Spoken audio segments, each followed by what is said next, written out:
محبت مصطفیٰ کا مطلب یہ نہیں ہے کہ کسی جگہ اپنے آپ کو بم باندھ کر کے بلاسٹ کر لے.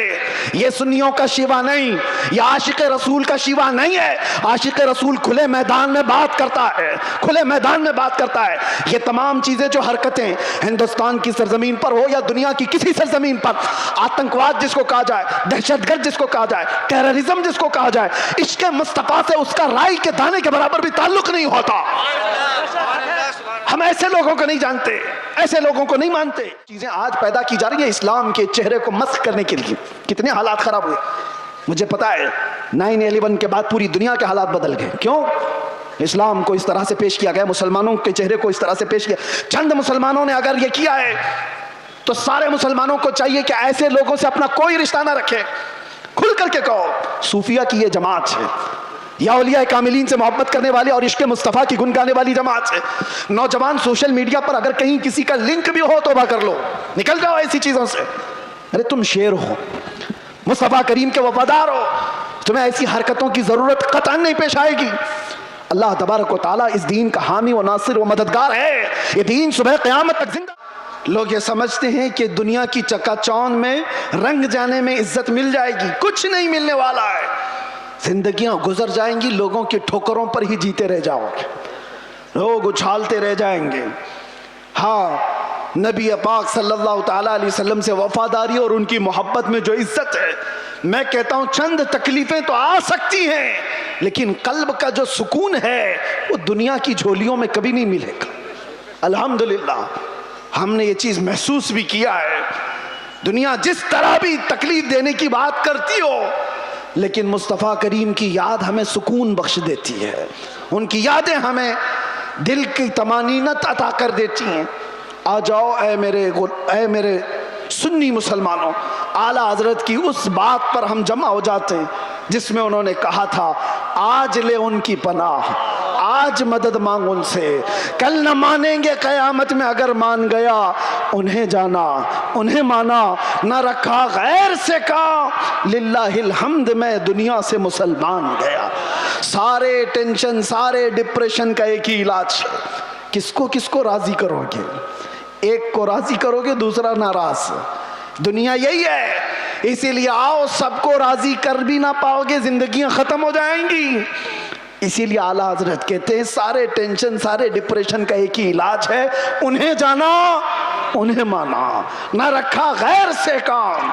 للہ الحمد میں دنیا سے مسلمان گیا. اپنے آپ کو بارگاہ مصطفیٰ کے حوالے کرو. بمصطفیٰ برساں خیش کے دی ہم اوست, گرب اون رسیدی تمام بول حبیست. یہ اقبال کہتا ہے اپنے آپ کو نبی کے قدموں تک پہنچا دے, اسی کا نام دین ہے. اور اگر تو وہاں تک نہیں پہنچا تو زندگی ابو لہب کی طرح ہے, زندگی ابو لہب کی طرح ہے. اے نوجوانوں, نبی پاک صلی اللہ تعالیٰ علیہ وسلم سے وفاداری کا مطلب کیا ہے؟ وفاداری کس کو کہتے ہیں؟ ابھی میں کہوں گا تو نعرے زور سے لگاؤ گے یہ وفاداری ہے, اور پھر ایک ڈنڈا پڑے تو سارے بھاگ جائیں, یہ وفاداری ہے. وفاداری یہ نہیں. وفاداری طوفانوں میں بھی کھڑے رہے, آندھیوں میں بھی کھڑے رہے, اور شریعت مصطفیٰ کو آنچ آنے نہ دے. شریعت مصطفیٰ پر اپنے عمل کے ذریعے سے اس کو مضبوطی عطا کرے, یہ وفاداری ہے. مثال کے طور پر میں اگر کسی کو کوئی چیز دے کر کے جاتا ہوں, ایک کپڑا ہی صحیح, محبت کا تقاضا تو یہ ہے کہ لوگ اس کو سنبھال کر رکھیں گے. صحیح بات ہے. میں اگر اپنا امامہ کسی کو دے دوں, 4 لوگوں کو, اور میں کہوں کہ اس کو سنبھالو, تمہاری اگر محبت ہے تو اس چیز کو سنبھال کر رکھو گے. لیکن وقت ایسا آیا کہ ساری جگہوں پر بولتے تو گھوم رہے, ہمارے پاس یہ ہے, ہمارے پاس امامہ ہے, ہمارے پاس کپڑا ہے, لیکن پوچھا گیا ہے کہاں؟ پتا چلا کسی گٹر میں رکھا ہوا ہے, کسی کیچڑ میں ہے, کسی مٹی میں ہے, کہیں پڑا ہوا ہے. بس زبانوں پر ہے کہ ہمارے پاس ہے. بلا تشبیہ بلا تمثیل, دین مصطفیٰ کے ساتھ ہم نے یہی کیا ہوا ہے. فخر تو کرتے ہیں کہ ہم مسلمان ہیں, اسلام ہمارے پاس ہے. کہاں ہے وہ اسلام؟ نہ عورتوں پہ نظر آ رہا ہے, نہ بچیوں پہ نظر آ رہا ہے, نہ شادیوں میں نظر آ رہا ہے. وہ اسلام ہے کہاں؟ زبانوں پر. وفاداری اس کو نہیں کہتے.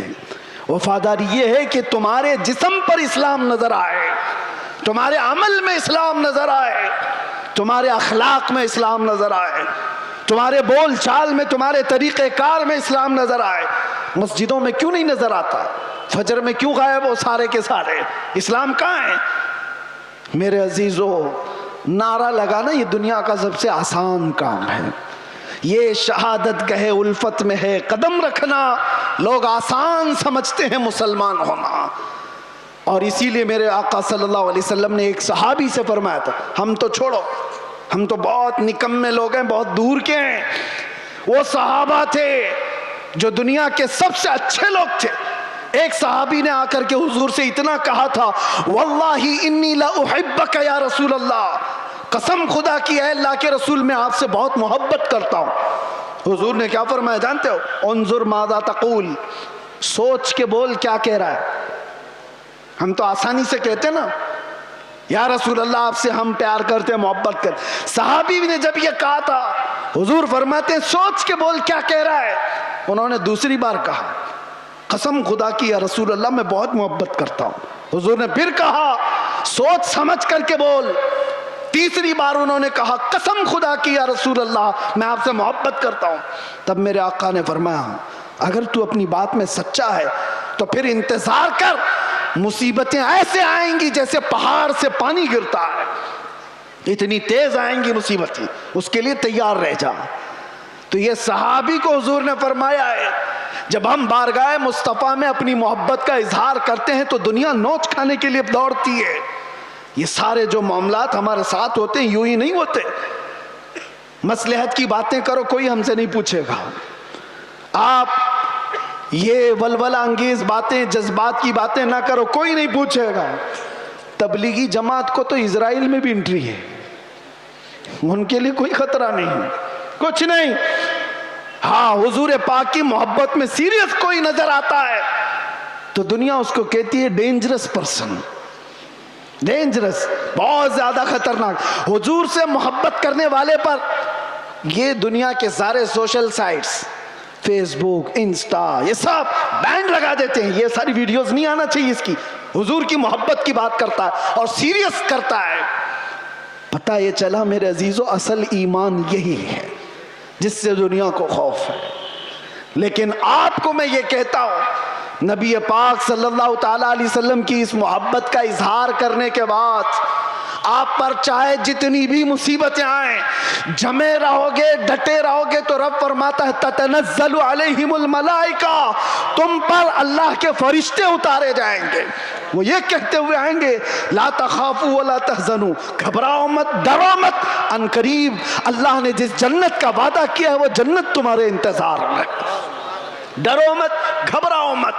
اسی لیے میرا آخری یہ میسج ہے سب کو کہ مصطفیٰ کریم صلی اللہ تعالیٰ علیہ وسلم کے دربار میں اپنے آپ کو سپرد کرنے کا مطلب یہ ان کی شریعت طاہرہ کو زندہ رکھو۔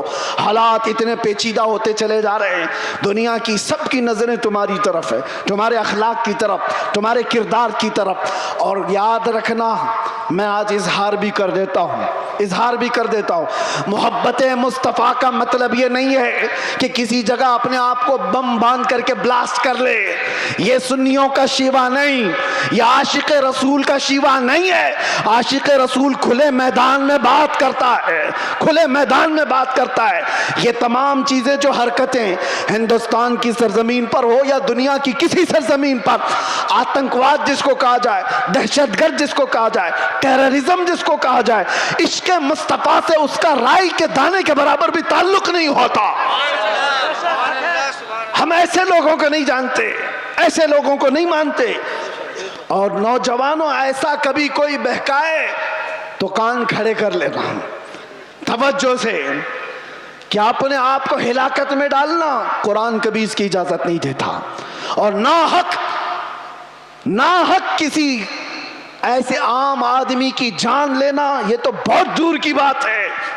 اسلام تمہیں بلی کو بھی اگر باندھ کر کے رکھا اور کھانا پانی نہیں دیا، مر گئی تو جہنم میں چلا جائے گا، یہ حدیث پاک میں موجود ہے۔ تمہاری عبادتیں سب منہ پر مار دی جائیں گی، جانور پر بھی ظلم جائز نہیں۔ یہ تمام جو چیزیں آج پیدا کی جا رہی ہیں اسلام کے چہرے کو مسخ کرنے کے لیے، کتنے حالات خراب ہوئے. مجھے پتا ہے 9/11 کے بعد پوری دنیا کے حالات بدل گئے. کیوں؟ اسلام کو اس طرح سے پیش کیا گیا، مسلمانوں کے چہرے کو اس طرح سے پیش کیا. چند مسلمانوں نے اگر یہ کیا ہے تو سارے مسلمانوں کو چاہیے کہ ایسے لوگوں سے اپنا کوئی رشتہ نہ رکھے. کھل کر کے کہو صوفیہ کی یہ جماعت ہے یا اولیاء کاملین سے محبت کرنے والی اور عشق مصطفیٰ کی گنگانے والی جماعت ہے. نوجوان سوشل میڈیا پر اگر کہیں کسی کا لنک بھی ہو توبہ کر لو، نکل جاؤ ایسی چیزوں سے. ارے تم شیر ہو، مصطفیٰ کریم کے وفادار ہو، تمہیں ایسی حرکتوں کی ضرورت قطعاً نہیں پیش آئے گی. اللہ تبارک و تعالیٰ اس دین کا حامی و ناصر و مددگار ہے. یہ دین صبح قیامت تک زندہ رہے گا. اور میں مذمت بھی کرتا ہوں ایسے کسی بھی نوجوان کی ملوث ہونے سے، کسی بھی نوجوان کے. اور میں آس پاس سارے لوگوں کو تنبیہ کرتا ہوں، سوشل میڈیا کے ذریعے سے کچھ ایسی جماعتیں جو نوجوانوں کو بھڑکا کر کے، نوجوانوں کو دین کے نام پر اور بھی بہت سارے ایسے جذباتی نام پر ان کو ابھارتی ہیں، کئی جگہ پر ان کو لے جاتی ہیں. یہ ساری جماعتیں پڑوس ملک سے اپنا کام کر رہی ہیں اور ہندوستان میں کیا پوری دنیا میں اپنے نسیں پھیلائی ہوئی ہیں. اس لیے یہ تنبیہاً ضروری ہے ہر نوجوان کو سوشل میڈیا کا بھی استعمال کرو تو بہت سوچ سمجھ کر کے. کسی کے ہتھے مت چڑھ جانا، کسی ایسے کے ہتھے مت چڑھ جانا جو تمہارے جذبات کا استعمال کر کے تم سے ایسے کام کروا دے جو پوری امت مسلمہ کے لیے خطرہ بن جائے، پورے اسلام کے لیے خطرہ بن جائے. آج ہر مسلمان کے لیے، یہ سارے ٹوپی داڑھی والوں کے لیے کتنا خطرہ ہے، کتنی مشکلات ہے. آپ کو پتہ ہے نیو یارک میں آج سے 25 سال پہلے جب ایسے حملے ہوئے تھے تو کئی سال تک وہاں رہنے والے مسلمانوں کو کتنی تکلیفیں اٹھانی پڑی تھی، کتنی تکلیفیں. اور کئی مرتبہ ایسا بھی ہوا کہ ایک چیز ہے ایکسٹریمزم، یہ جو شدت پسندی ہے وہ دوسری شدت پسندی کو جنم دیتی ہے. ایک طرف سے شدت ہو تو دوسری طرف کی بھی شدت کو وہ جنم دیتی ہے. حالات ایسے تھے کہ لوگ اس وقت سکھوں کو بھی مار رہے تھے تو انہوں نے بھی پگڑیاں نکال لی، داڑیاں نکال دی. مسلمانوں کے ساتھ بھی یہ معاملات، چند لوگوں کی وجہ سے پوری امت مسلمہ خطرے میں ہے. کیوں ایسا کوئی نوجوان کرے؟ نہ خود کا بھلا، نہ دین کا بھلا، نہ دیش کا بھلا، کسی کا بھلا نہیں سوائے نقصان کے. اس لیے اے نوجوانوں، ان حالات میں کبھی بھی اپنے واٹس ایپ کا استعمال، اپنے فیس بک کا استعمال، اپنے انسٹا کا استعمال، یہ سارے جال ہیں. تمہارے اسٹیٹس کا استعمال کبھی ایسی چیزوں میں ہرگز نہ کرو. ہاں روز اسٹیٹس لگاؤ آئی لو محمد صلی اللہ علیہ وسلم، سیدنا محمد صلی اللہ علیہ وسلم، اس میں کوئی دقت نہیں ہے. اپنے نبی پاک سے عشق کا اظہار روز صبح شام کرو، اس میں کوئی دقت نہیں ہے. اپنے دین اسلام کی اچھی باتوں کو نشر و اشاعت کرو، یہ بہت خوب بات ہے. لیکن کچھ ایسی گتی ویدیوں کے ساتھ تم جڑے رہو گے تو خود کو بھی خطرے میں ڈالو گے، خاندان کو بھی اور قوم کو بھی، پوری امت کو بھی. اور اللہ قرآن میں فرماتا وَلَا تُلْقُوا بِأَيْدِيكُمْ إِلَى التَّهْلُكَةِ، اپنے آپ کو ہلاکت میں ہرگز مت ڈالنا. اور جو ہلاکت میں خود اپنے آپ کو ڈالتا ہے وہ سوسائیڈ کرنے کا جرم یہ ہے کہ وہ ڈائریکٹ جہنم میں جائے گا، ڈائریکٹ جہنمی ہے خودکشی کرنے والا. توبہ کریں ان تمام چیزوں سے اور اپنے آپ کو برباد ہونے سے بچائیں. اللہ تبارک و تعالیٰ اس امت مسلمہ پر رحم و کرم فرمائے. ہمارے حالات کو رب تبارک و تعالیٰ امن و امان عطا فرمائے، ہمارے اس ملک کو امن و امان عطا فرمائے، ظالموں کے ظلم سے اللہ حفاظت فرمائے، بری نظر سے اللہ ہماری حفاظت فرمائے. اخیر میں پھر میں یہ کہوں گا نہ ادھر ادھر کی باتیں کریں، چلو آمنہ کے لال کی باتیں کریں، حضور پاک صلی اللہ علیہ وسلم کی باتوں سے جو عزتوں میں اضافہ ہے وہ کسی اور میں نہیں. سیدنا عمر ابن خطاب فرماتے ہیں لوگ مجھے خطاب کا بیٹا عمر کہتے تھے، لیکن جب مصطفیٰ کریم کی نسبت آ گئی